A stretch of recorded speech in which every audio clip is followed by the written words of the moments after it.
तो चलिए विज्ञान के एक ऐसे टॉपिक को समझते हैं जो राजस्थान एलडीसी जैसे कई प्रतियोगी परीक्षाओं के लिए बहुत जरूरी है। भौतिक और रासायनिक परिवर्तन।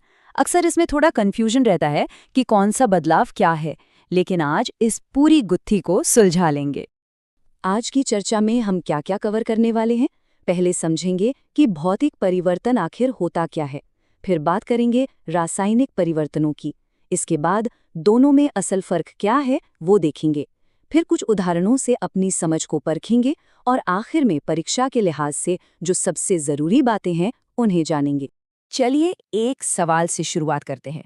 सोचिए, एक तरफ बर्फ पिघल रही है और दूसरी तरफ माचिस जल रही है तो दोनों ही बदलाव है ना?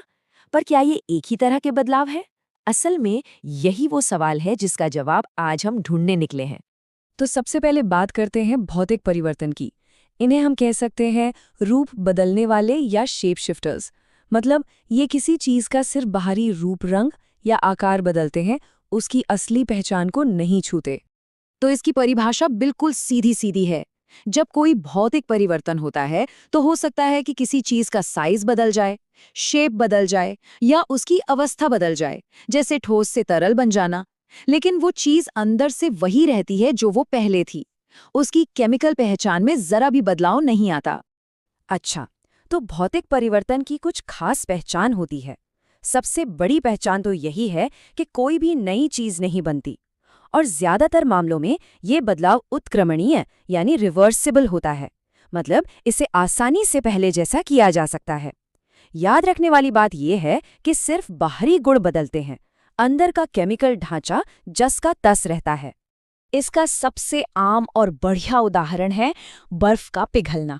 देखिए, बर्फ ठोस है और पिघलकर वो तरल पानी बन जाती है, तो अवस्था तो बदल गई, पर केमिकली देखें तो बर्फ भी H2O है और पानी भी H2O है।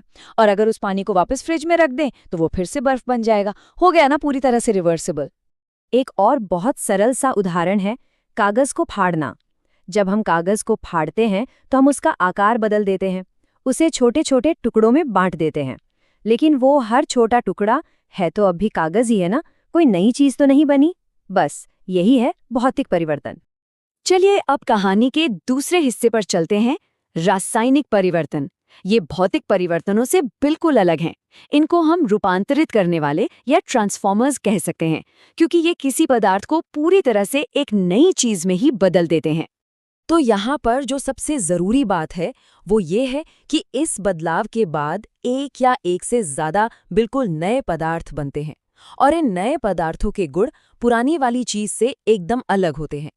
इसी पूरी प्रक्रिया को हम रासायनिक अभिक्रिया या केमिकल रिएक्शन भी कहते हैं। रासायनिक परिवर्तन को पहचानने के कुछ पक्के संकेत होते हैं।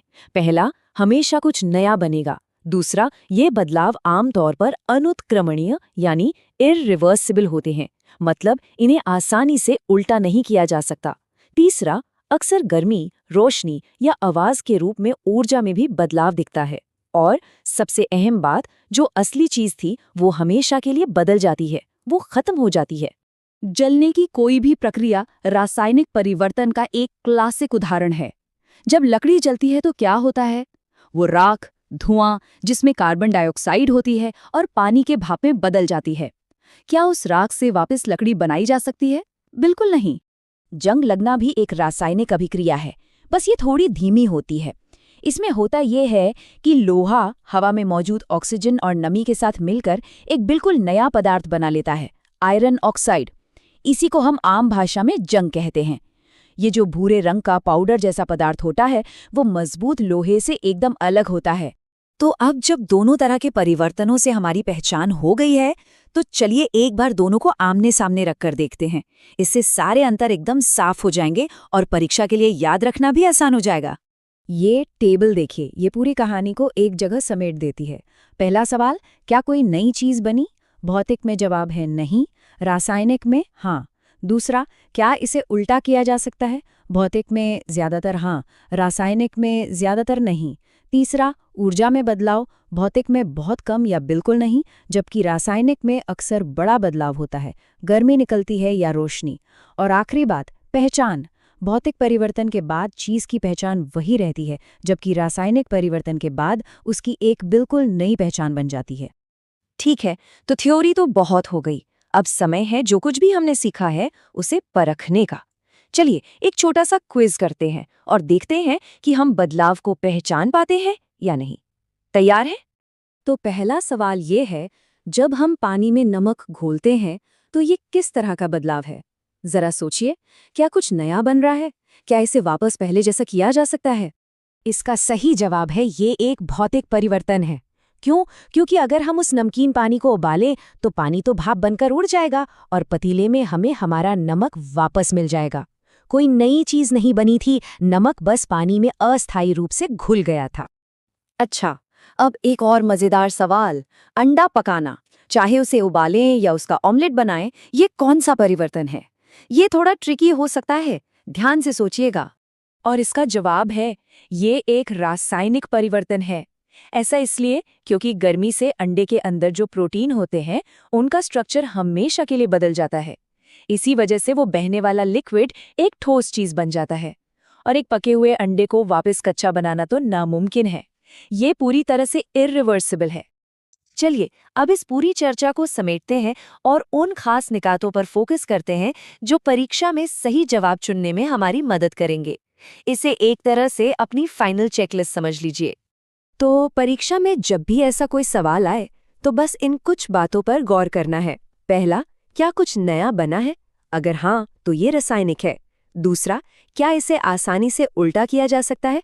अगर नहीं, तो ज्यादातर संभावना है कि ये रासायनिक है। तीसरा, क्या गर्मी, रोशनी, बुलबुले या रंग बदलने जैसे कोई संकेत दिख रहे हैं? और सबसे जरूरी नियम, अवस्था में बदलाव, यानी ठोस से तरल या तरल से गैस बनना, ये हमेशा और हमेशा भौतिक परिवर्तन ही होता है।